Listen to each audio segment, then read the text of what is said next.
اللهم صل على محمد وعلى آل محمد كما صليت على إبراهيم وعلى آل إبراهيم إنك حميد مجيد. اللهم بارك على محمد وعلى آل محمد كما باركت على إبراهيم وعلى آل إبراهيم إنك حميد مجيد. بسم اللہ الرحمن الرحیم. میرے محترم بزرگوں دوستوں، میں اپنی بات آپ لوگوں کے سامنے رکھوں اس سے پہلے میں آپ کو ویڈیو کی کلپ دکھانا چاہتا ہوں. یہ ویڈیو کی کلپ آپ پہلے دیکھیں.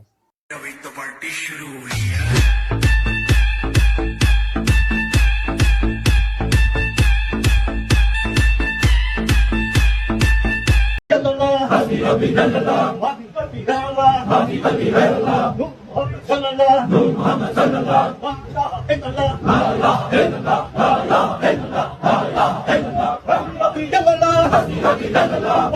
یہ کیا ہو رہا ہے میرے بھائی؟ یہ دنیا ایسا تو لگتا ہے ختم ہی ہونے والی ہے. ایسے لوگ اتنی بڑی بڑی داڑھی رکھ کے اور جو ہے اسلامی لباس اوڑھ کے اس طریقے سے جو ہے اسلام کو مذہب کو بدنام کرتے ہیں. بہت تکلیف ہوتی ہے بھائی. ایسے لوگ اس طرح کی ویڈیو ایسے لوگوں کی ویڈیو جب میرے سامنے آتی ہے دیکھتا ہوں تو میں یہ خیال کرتا ہوں بھائی ان لوگوں کی ویڈیو جب نان مسلم کے پاس جاتی ہوگی، کسی غیر ایمان والے کے پاس جاتی ہوگی جو مسلمان نہیں ہے، ان لوگ کیا سوچتے ہوں گے اسلام کے بارے میں، مذہب کے بارے میں. لیکن اس سے زیادہ تکلیف کب ہوتی ہے جب عام لوگ ان کی محفلوں میں جاتے ہیں، ان کے پاس جاتے ہیں. کیوں تکلیف ہوتی ہے کہ بھائی جو 2 وقت کی روٹی کما کے کھا رہے، تم اپنے پیسے سے کما کے اپنے محنت سے کھا رہے ہو، کیوں جو ہے تھوڑا بہت بیلنس کرنے کے بجائے جیسے ڈھونگیوں کے پاس جا کے اپنے پیسے لٹاتے ہو. یہ تو اپنا فائدے کے لیے ایسا کر رہے، اسلام کو بدنام کر رہے، مذہب کو بدنام کر رہے. لیکن یہ بھی بتا دوں ان کے بدنام کرنے سے، ان کی حرکتوں سے اسلام اور مذہب بدنام نہیں ہوتا ہے. یہ خود جو ہے جلیل ہوتے ہیں اور ان کے پاس جو جاتے ہیں وہ بھی جلیل ہوتے ہیں. جو ان کے پاس جاتے ہیں میں کہتے کیا ان کے پاس عقل نہیں ہے، دماغ نہیں ہے، دماغ میں گوبر بھرا ہوا ہے. جو اس طریقے سے حرکتیں کرتے ہیں کیوں اپنا پیسہ جو ہے ان لوگوں پر لٹاتے ہیں.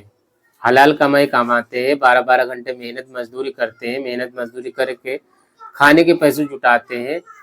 اکثر ان لوگوں کے پاس آپ غور کرنا جو غریب طبقے کے لوگ ہیں وہی لوگ جاتے ہیں. کیوں اپنی پریشانی لے کے جاتے ہیں ان کے پاس. بھائی ان کی حرکتیں دیکھ کے لگتا ہے یہ دوسروں کی پریشانی دور کریں گے. یہ تو خود اللہ کے عذاب کو دعوت دے رہے، اللہ رسول کے نام پہ جو ہے ناچ گانا کرتے ہیں، اس طریقے سے حرکتیں کر رہے ہیں. یہ آپ ان کے پاس جانے سے پہلے کم سے کم یہ تو دیکھو یہ کتابیں ہیں، کتابیں پڑھو. اپنے جو مسجد میں مولانا ہے مولانا سے سمپرک کرو، مولانا سے تعلق بناؤ، اس سے پوچھو اس طریقے سے جو ہے کیا اسلام میں کرنا جائز ہے، کیا اس طریقے سے جو ہے ناچ گا سکتے ہیں.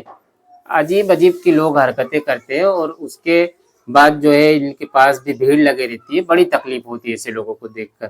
بتاؤ بھائی ابھی کوئی نیک کام کرنے کو کوئی دو، کوئی جو ہے کسی غریب کی مدد کرنے کو کہہ دو تو 150 روپے جیب سے نہیں نکلتے. لیکن ایسے ڈھونگی مرشد اور پیر بنا کے جو ہے 1000 روپے 10,000 روپے ہزاروں روپے جو ان کے پیچھے لٹانے کو تیار رہتے ہیں. یہی سب دیکھ کے بھائی ایسا لگتا ہے ان کے دماغ میں گوبر بھرا ہو جو ان کے پاس جاتے ہیں. بھائی کیا سوچ کے کیا سمجھ کے تم جا رہے ہو؟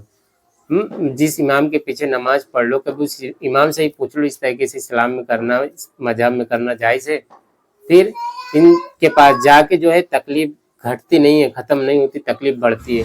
ان لوگوں کے پاس، ایسے ڈھونگیوں کے پاس اور اس طریقے سے جو اللہ اور رسول کے راستے سے بھٹکا دے تو ان کے پاس جانے سے کیا ہوتا ہے معلوم ہے آپ کو؟ وقتی طور پہ آپ کی پریشانی دور ہو جائے گی. لیکن ہمیشہ آپ ان چکروں میں پڑے آؤ گے. پھر آپ تجربہ کرنا، اگر آپ جاتے ہو ابھی تک جاتے ہو تو آپ تجربہ کرو، اپنی پچھلی زندگی غور کرو کہ آپ جاتے ہو اتنے سال ہو گئے جاتے جاتے کہ آپ کی پریشانی ختم ہوئی.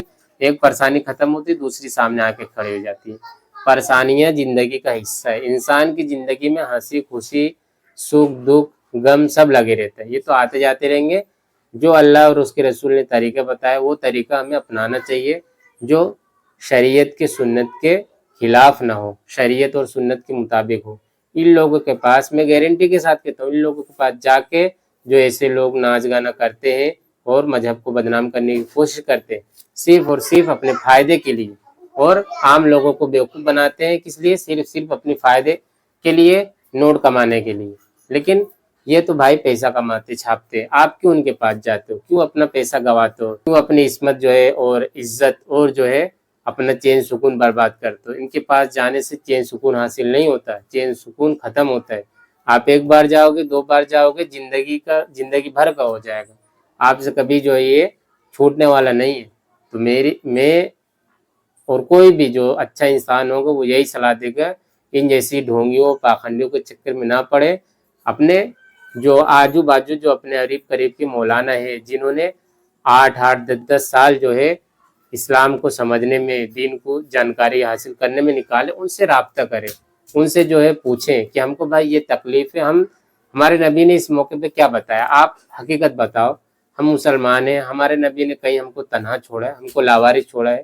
کوئی ایسی چیز ہو جس کے بارے میں ہمارے رسول اللہ صلی اللہ علیہ وسلم، ہمارے پیارے آقا نے نہ بتایا ہو؟ کوئی بھی ایسی چیز نہیں۔ صبح اٹھنے سے لے کر رات کو سونے تک، رات سونے سے لے کر صبح اٹھنے تک، پیدائش سے لے کر موت تک، یہاں تک تھوکنے کے لیے جو طریقہ ہوتا ہے وہ بھی ہمارے پیارے آقا محمد مصطفیٰ صلی اللہ علیہ وسلم نے بتایا ہے کہ کس طریقے سے تھوکا جائے، کسی کو تکلیف نہ پہنچے۔ استنجا کرنے کا، پیشاب پاخانہ کرنے کا طریقہ ہمارے پیارے آقا نے بتایا ہے۔ تو اتنی بڑی بڑی جو زندگی میں مصیبت آتی ہے اور ہمارے نبی صلی اللہ علیہ وسلم کی زندگی میں سارے حالات آئے، تو ہمارے نبی صلی اللہ علیہ وسلم نے کس طریقے سے ان کو حل کیا، اور صحابہ کی زندگی میں آئے تو صحابہ کو کس طریقے سے حل کروایا، کیا طریقہ بتایا۔ ہم اپنے مولانا سے، اپنے عالم سے، جس کے پیچھے ہم نماز پڑھتے، بھائی جمعہ کی نماز تو پڑھتے ہو، روزانہ کی نماز نہیں پڑھتے تو جمعہ کے پیچھے جس مولانا کے پیچھے نماز پڑھتے اس مولانا سے رابطہ کرو، اس مولانا سے پوچھو، لیکن ان جیسے ڈھونگی سے بچو۔ میرا مشورہ یہی ہے کہ آپ اگر ایک بار جاؤ گے اور آپ جاتے ہو تو آپ سے کبھی چھوٹنے والا نہیں ہے۔ تو اللہ کے لیے مہربانی کرے، ان ڈھونگیوں کے چکر سے باہر آئے اور اللہ اور اس کے رسول کے طریقے پر چلے، اور جو حدیث پاک میں آئے، کتابوں میں آئے، جو شریعت میں، اس طریقے پر اپنی مشکلوں کو آسان کرنے کا اور حل کرنے کا طریقہ نکالیں۔ بس یہی کہنا تھا، باقی ان لوگوں سے بچ کر کریں۔ السلام علیکم ورحمۃ اللہ وبرکاتہ۔